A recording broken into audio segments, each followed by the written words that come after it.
बिस्मिल्लाहिर्रहमानिर्रहीम बिस्मिल्लाहिर्रहमानिर्रहीम रब्बि शरह ली सदरी व यस्सिर ली अमरी वहलुल उक़दतम मिन लिसानी यफ़क़हू क़ौली। कुरान दुनिया बनाने के तरीके सिखाता है। आखिरत तो बेहतरीन दुनिया गुजारने का इनाम के तौर पे मिलेगी या बदतरीन ज़िंदगी गुजारने की सज़ा मिलेगी। आप देख रहे हैं मेरा यूट्यूब चैनल तीनों दुनिया। अगर मैं कोई आलिम दीन नहीं हूँ, अगर मेरी कोई बात बुरी लगे तो कमेंट में मेरी रहनुमाई फरमाइए ताकि मेरी और मेरे व्यूअर्स की रहनुमाई हो सके। अगर अच्छी लगे तो इसको शेयर कीजिए, क्योंकि नेकी की बात फैलाना भी एक सदका है। आज हम डिस्कस करने जा रहे हैं, कल के प्रोग्राम में हमने डिस्कस किया था बेटी के बारे में।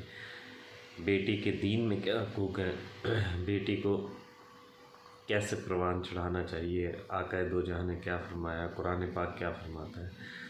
तो उसी प्रोग्राम की कंटिन्यूटी में आज इस वक्त सबसे अहम मसला जो दरपेश है लोगों के लिए वो है कि अपनी बेटी या बेटे के लिए रिश्ता कैसे तलाश करें, क्या क्राइटेरिया होना चाहिए, कैसे चुनाव करें कि हमने किस लड़के से या अपनी बेटी का निकाह करना है या किस से लड़की से हमने बेटे का निकाह करना है। चूँकि इस वक्त टॉपिक चल रहा है बेटी का, तो इसलिए मैं लफ्ज़ बेटे का इस्तेमाल कर रहा हूँ। ये असल में कुरान का और इस्लाम का ये ख़ासा है कि ये कूज़े में दरिया को बंद करता है, यानी बहुत वसी अरीज़ इसके मतालिब होते हैं।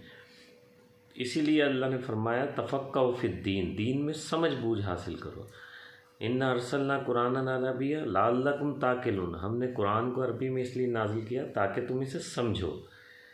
सिर्फ़ पढ़ के चूम के जुज़ान में ना रखो, इसे मुर्दों की किताब ना बनाओ, इससे रहनुमाई हासिल करो, पढ़ो समझो। तो कुरान क्या, पहले मैं बताऊंगा कि कुरान चुनाव का तरीका क्या बताता है, फिर हदीस नबी करीम सल्लल्लाहु अलैहि वसल्लम से आपको बताऊंगा कि चुनाव का तरीका क्या है। अगर आप अपनी बेटी के लिए शोहर या बहन के लिए बहनोई चुनना चाहते हैं, असल में तो सिलेक्टेड जो होता है अल्लाह ताला की ज़ात जोड़े बनाती है, लेकिन दुनिया क्योंकि असबाब से जुड़ी हुई है तो हमें अपनी तकदो तो करनी है ऑब्वियसली। तो अब हम क्या देखें, हमें इस मामले में दीन हमारा क्या गाइड करता है, कुरान क्या गाइड करता है। अब हम चलेंगे, हज़रत मूसा अलैहिस्सलाम जब फ़िरौन और उसकी फ़ौज से उनसे मर्डर हो गया, कत्ल हो गया, तो वो वहाँ से निकल के मदीन चले गए और वहाँ जब पहुँचे तो अल्लाह से दुआ की, या अल्लाह मेरे लिए कोई बेहतरीन सबील अता फरमा। तो आपने देखा कि वहाँ कुएं पे कुछ लोग पानी पिला रहे हैं, तो जब दो लड़कियाँ एक साइड पे खड़ी हुई हैं, वो पानी नहीं पिला रही, तो आप उनके पास गया और उनसे पूछा कि भाई तुम लोग पानी क्यों नहीं पिला रही अपने भेड़ों को या बकरियों को। तो कहने लगे कि हमारा बाप बूढ़ा है, हमारे घर कोई ऐसा नहीं है जो हमारी बकरियों को, जब ये सब पानी पिला सकें, जब ये सब लोग पानी पिला के चले जाते हैं उसके बाद फिर हम अपनी बकरियों को पानी पिलाते हैं। तो हज़रत मूसा अलैहिस्सलाम ने उनकी बकरियों को पानी पिला दिया और उसके बाद जाके एक दरख्त के नीचे खड़े हो गए और अल्लाह से दुआ की कि अल्लाह तू ही बेहतरीन वसीला अता फरमाने वाला है, मैं तेरा मोहताज हूँ, मेरे लिए कोई सबब बना। तो आपने देखा कि उन दो लड़कियों में से एक लड़की आपकी तरफ चलती हुई आ रही है और उसने कहा कि आपको मेरे वाले साहब बुला रहे हैं और वो आपको इसका अजर देना चाहते हैं जो आपने बकरियों को पानी पिलाया है। तो आप चले गए। तो वहाँ पे अल्लाह ताला कुरान पाक में ये फरमाता है कि दो क्वालिटीज़ होनी चाहिए उसके अंदर। कौन सी दो क्वालिटीज़ होनी चाहिए? कवियुन अमीन। एक तो ताकतवर, सेहतमंद, तंदुरुस्त होना चाहिए। यानी जब रिश्ता कर रहे हैं तो सबसे पहली क्वालिटी सेहतमंद, तंदुरुस्त, काबिल होना चाहिए, तुंदो तवाना होना चाहिए। दूसरी क्वालिटी अमानतदार होना चाहिए। देखिए कुरान कैसे कूजे में दरिया को बंद करता है। जो बंदा अमानतदार होगा वो कभी भी आपकी बेटी पे, बहन के हक पे डाका नहीं डालेगा, किसी और को मुसल्लत नहीं करेगा, किसी और को मकसद है ख़यानत नहीं करेगा। और कुरान पाक में अल्लाह ताला एक क्वालिटी ये भी बताता है जो अपनी हिफाजत फरमाते हैं, जो अपनी शर्मगाहों की हिफाजत फरमाते हैं। यानी अमीन एक बहुत बड़ी क्वालिटी है, उसके अंदर होनी चाहिए। दूसरा कवि, ताकतवर होना चाहिए। अब हम चलते हैं अहादीस नबी करीम सल्लल्लाहु अलैहि वसल्लम की ज़ात के तरफ। तो नबी करीम सल्लल्लाहु अलैहि वसल्लम का रवैया देखते हैं कि उन्होंने अपनी शहज़ादियों को किन के निकाह में दिया। अच्छा, उसमें दो चीज़, फिर वही बात आ जाती है। हज़रत अली करम वजह दूसरे साहबा से भी रिश्ते आए। अल्लाह के रसूल ने फरमाया, मैंने अपना कोई अक़द ऐसा नहीं किया जिसका अल्लाह की तरफ से वही ना आई हो, ना मैंने अपना, ना अपनी शहज़ादियों का। तो मुख्तलिफ़ लोगों के, साहबा कराम के रिश्ते आए शहज़ादियों के लिए, लेकिन आपने सबसे चहेती शहज़ादी का अक़द अल्लाह के हुक्म से उनसे कराया जो सबसे ज़्यादा जरी, ताकतवर, इल्म, अक़ल में बहुत ज़्यादा मशाक थे। उनकी ताकत मशहूर थी। दर्रा खैबर को एक हाथ से उखाड़ के फेंक दिया। तो वही बात कुरान की, कवि होना चाहिए।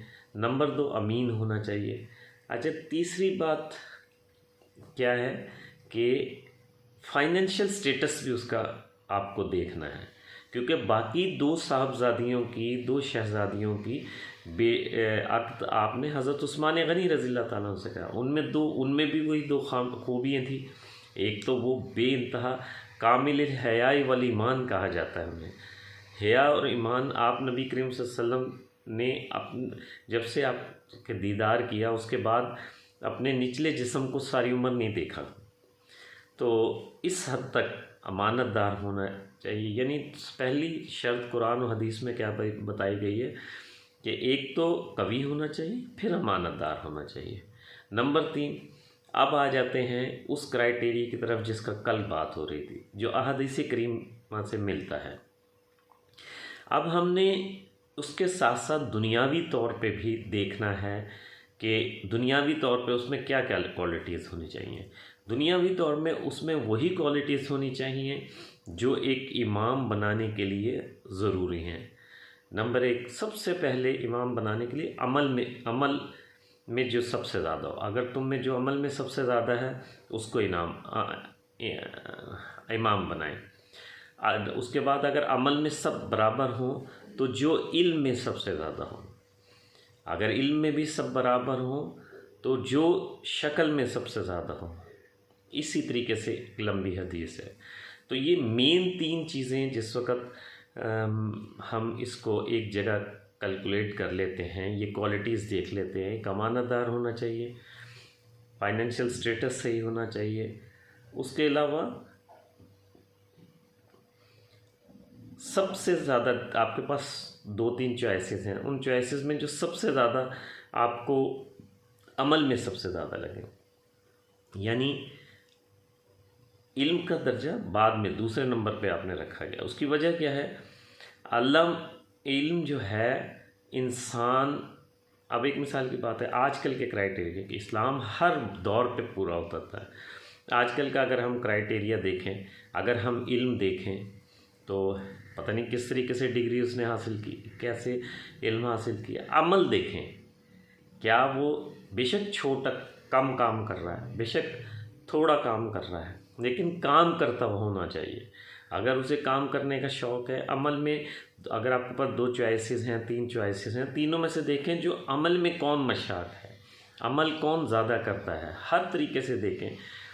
अब अमल में आपके अपने अपने क्राइटेरिया हैं, आपके अपने, अगर आपका मज़हबी रुझान है तो देखें कि आपकी बेटी का अगर मज़हबी रुझान है तो आप देखें कि तीनों में से कौन ज़्यादा नमाजी, परहेज़गार, मुत्तकी है। अगर आपकी बेटी का दौलत की तरफ है तो देखें कि दौलत में तीनों चारों में से कौन ज़्यादा बेहतर है। अगर इसी तरीके से इल्म, अगर इल्म में तो देखें उसके मुताले में इल्म में कौन ज़्यादा है। यानी ये एक पूरी एक तारीफ़ जो है सारी चीज़ों पे पूरी उतरती है। आप अच्छा, उसके बाद ये सारे के सारे फिर देखें कि इल्म में कौन ज़्यादा है, फिर देखें कि शक्ल। अब हमारे आजकल नॉर्मली ये होता है कि सबसे ज़्यादा अहमियत दी जाती है दौलत को, दौलत के बाद अहमियत दी जाती है शक्ल सूरत को। हालांकि ये हमारा दीन सेकेंडरी करता है। फर्स्ट क्या करता है, अमल को, कि अमल कौन ज़्यादा करता है, कितना अमल करता है, कितना काम करता है, कितना उसका अमल है। यानी कोई भी काम करता है कि एक मिसाल की बात है, वो कोई काम आप ले लें, जो भी करता है उसमें देखें वो इंटरेस्ट कितना लेता है, कितनी उसकी एक्टिविटीज़ हैं, कितनी उसकी तकद्दो है, कितनी उसकी काविशें हैं। तो जो काम कर रहा है उसकी उस अमल में काविशें देखें कि कितनी हैं। क्या वो सोया तो नहीं रहता, सुस्त तो नहीं पड़ा रहता। सुस्त आदमी से हमेशा आप अवॉइड करें अपनी। अगर आप ज़िंदगी में तरक्की करना चाहते हैं तो सुस्त लोगों से अवॉइड करना शुरू कर दें। जितना पंक्चुअल इंसान होता जाएगा कामयाबियों के रास्ते उतने खुलते जाएंगे, क्योंकि अल्लाह भी कहता है, अल्लाह ने किस्मत में हर चीज़ लिख रखी है। लैसा लिल इंसान इल्ला मा सा, इंसान को वही मिलता है जिसकी वो कोशिश करता है। वो इसलिए क्योंकि असबाब से इस दुनिया को जोड़ा है अल्लाह ने। अच्छा, ये सब चीज़ें करने के बाद फिर आपने एक बहुत अहम नुक्ता है, वो ये है जो नबी करीम सल्लल्लाहु अलैहि वसल्लम ने अल्लाह के रसूल ने फरमाया कि मैंने अपना कोई अक़द ऐसा नहीं जोड़ा जिसकी वही ना आई हो। अल्लाह के हुक्म आने के बाद, वही आने के बाद भी, यानी हमारी तो क्या औकात है, हमारी अल्लाह ने उनको हुक्म फरमाया होगा यकीनन। वही आने के बाद भी आपने हज़रत फ़ातिमा ज़हरा रज़ी अल्लाह ताला अन्हा से पूछा कि बेटी, अली का रिश्ता आया है, तुम्हें कबूल है? ये कैसे मुमकिन हो सकता था कि शहज़ादी जन्नत आकाए दो जहां का फ़ैसला टाल देती? क्योंकि उनका फ़ैसला टालने के लिए तो कुरान में अल्लाह ने हुक्म दे दिया कि जब अल्लाह और अल्लाह के रसूल तुम्हारे लिए कोई फ़ैसला करते हैं तो तुम्हें इसका इख्तियार नहीं है कि उसमें थोड़ा सा दिल में भी अगर तिश्नगी रखते हो तो ईमान से खारिज हो सकते हो। अब ये क्या, जब अल्लाह और अल्लाह के रसूल ने फ़ैसला कर दिया तो फिर हज़रत फ़ातिमा से क्यों पूछा? आज हम ये कहते हैं कि जी जो हमने कर दिया बेटी को वो मानना चाहिए, जो हमने कर दिया वो बेटी को करना चाहिए। ऐसा नहीं है। अल्लाह और अल्लाह के रसूल